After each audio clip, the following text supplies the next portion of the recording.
Okay, sekejap lagi saya akan tunjukkan cara untuk decarbonize Honda CR-V 2.0 E-Tech. Kita gunakan vacuum point kat sini.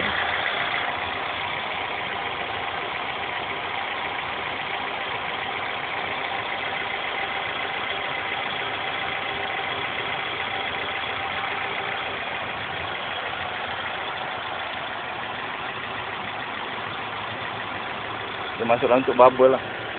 Dia akan pusing dalam. Yang putih ni apa? Okey, asap ni dia akan keluar dalam bentuk apa ni, molekul halus kan, kerak karbon tu dia keluar dalam bentuk molekul halus. Tu dia jadi apa ni, asap putih tu. Asap putih ni lagi banyak asap tu lagi bagus lah, maknanya dalam tu dia keluar banyak.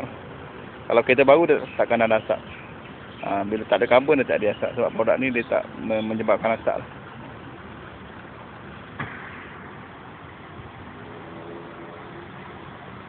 Okay, kita kat rev engine lah.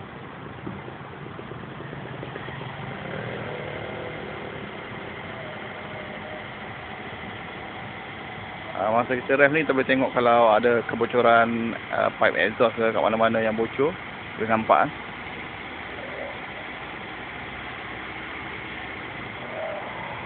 Naikkan sikit lagi bang. Lagi tinggi.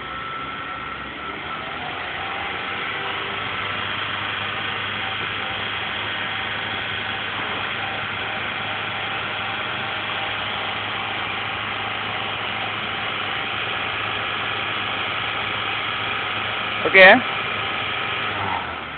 Okey, nak kita sambung sampai habis dan asap ni akan hilang secara automatik lah bila kita jalan. Okey, selamat mencuba.